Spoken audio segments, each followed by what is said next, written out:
Assalamualaikum warahmatullahi wabarakatuh. Assalamualaikum jirtan fayyaatii san jirtan jiran alhamdulillah. Har'aan kanallee deebi'ee mana Ahmed Ooroo TV'tti argameen jira. Nageenyi koo kan kabajaa kan jaalalaa kan onnee irraa madde gaara qaxxaamuree tulluu qaxxaamuree laga ce'ee bakka jirtan isin bira naaf ta'u. Ilmaan Oromoo hundumti keessaan kan biyya keessaa kan biyya alaa jirtan kan giddu galeessa kan kakaabaa kibba jirtan dhihaa fi baha kan jirtan nageenyi koo kan kabajaa kan jaalalaa irra deebi'ee isin bira naaf ta'u isin jira. Itti aansee gaafii Ahmed gaafateef deebii ta'a qabadhee dhufeen jira.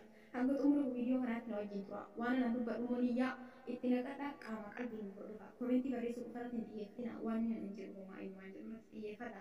Gaafa na dhaggeeffattan koomentii jalatti wayita barreessitan immoo waan dhaggeeffattan san achi jalatti barreessuu dandeettanii jechuudha. Garuu yoo callisanii koomentiidhaan wal arrabsu yookaan wal qeequu yookaan simachuu qofa kan ta'u taate homaa wajjin hubattan hin jiru jechuudha. Kanaafiyyuu na hordofaan isin jedha hanga xumura viidiyoo kanaatti kan wajjin tufan kabajaadhaan isin gaafadha. Warroonni haaraa gaafa sabiskiraayib gochuun gara maatii Ahmeetti dabalama. Warroonni maatii isaa kan laayik sheer koomentii gochuudhaan wal jajjabeessaa. Koomentii gaafa isin jedhu jabaan jecha jedhu qofa osoo hin ta'in itti fufi jecha jedhu osoo hin ta'in sarara dheeressa walii barreessaa waan biraatu baay'ee barreessaa oolu waan ta'eef. Kanaafuu gaman maaliin gaaffitti jira. Gaaffii tokkoffaa maal jedhaa? Afoola jechuun gaaffii tokkoffaa akaakuu afoolaa maal fa'aadha? Akaakuun afoolaa maal fa'aadha?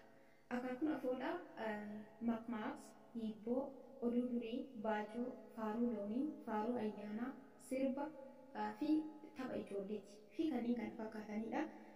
Gaaffiin lammaffaan faayidaan afoolaa maali? Faayidaan afoolaa maali?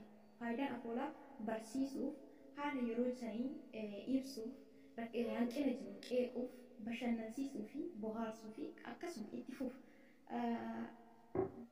Gaaffiin sadaffaan mootummoota darban keessaa dirqamta qullaa osoo siin jedhanii eenyu filatta? Mallas Zeenaawii fi Wuwiitiin filadha. Sababni isaa Mallas Zeenaawii hattuudha mirga keenya. Hattuun mirga qabamu biyya akka jedhe. Inni lammataa hunduma caalaa kan nu fayyade immoo dubartootaaf mirga diriirse. Mirga dubartoota kan diriirse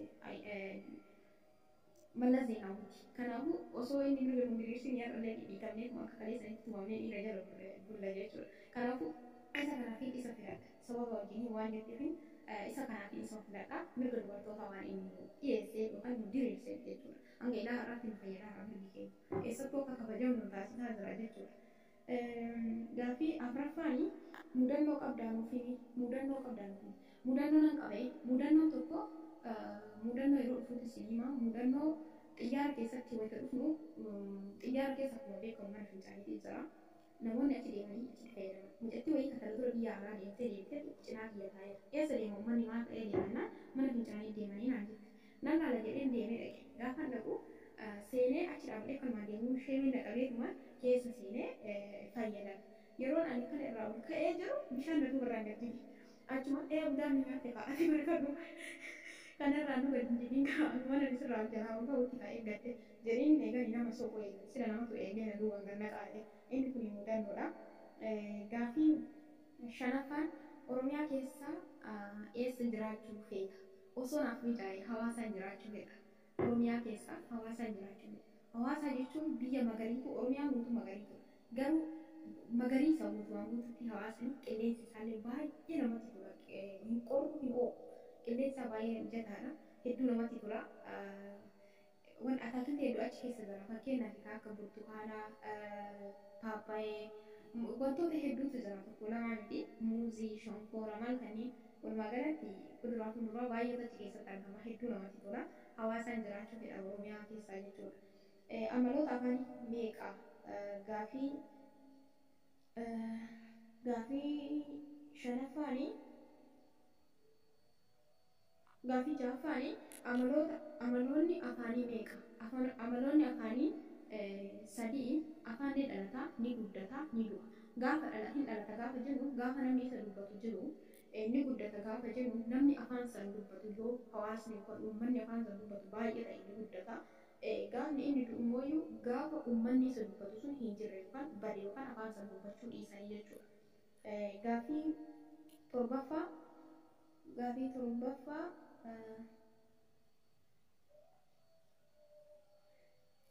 ijoollee sooshaal miidiyaa keessaa eenyuun jaalatta? Lama maqaa waan dirqama. Ijoollee sooshaal miidiyaa keessaa nama lama dirqama maqaa waami. Eenyu jaalatta? eenyu fi eenyu jaalatta. Ijoollee sooshaal miidiyaa kana keessa hunda isaanii kan hin jibbu tokko illee qabu. Ilaalcha siyaasaatiin illee haa ta'u, ilaalcha yaadatiin illee haa ta'u, garaagarummaa kan qabu amantii garaagaraa illee qabu hunduma isaanii jaalladha. Ijoollee sooshaal miidiyaa ilmaan Oromoo jechuudha guutumaan guutuu keessatti ilmaan Oromoo. Nama guutuu ilmaan jaalladha garuu keessatti ilmaan Oromoo hedduutu kan jaalladha. Achi keessa garuu namni lamaan ani jaalladhu biiftuu sanyii jawweetii fi seenaa miidiyaati. Maaliif naan jechuu dandeessa?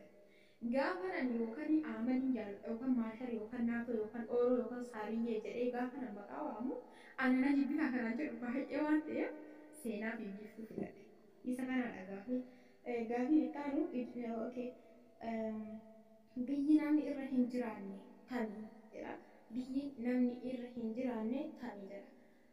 Sababa wajjin biyyi namni irra hin jiraanne Antarktikaadha sababni isii cabbiidhaan haguugamtee jirti. Kanaaf namni irra hin jiraatu jechuudha. Gaafii kurnaffaa nama oolmaa guddaa siif oole maal jetteet galateeffatta.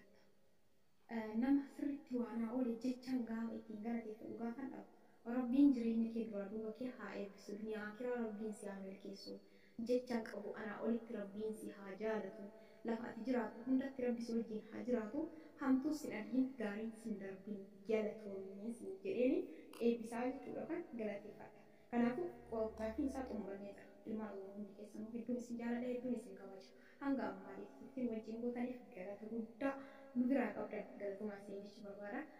Inni biraa koomentii babbareedaa yaada keessa qeeqa qabdan gaafii qabdan hundisaa karaa sanduuqa koomentii barreessuu hin dagatina. Oromootti hedduun isin jaalladha yoomillee. Akka nama afaan nama sobee keessaan immoo summii hin qabu. Rabbitu nu arga jechuudha keessatti. Akkuma asin isin wajjin haasa'u kana keessi biyyaalee akkasuma jira. Hedduun isin jaalladha Oromootti eenyumaa olitti Oromummaa kiyyaan nan booda Oromootti yommuu nagaan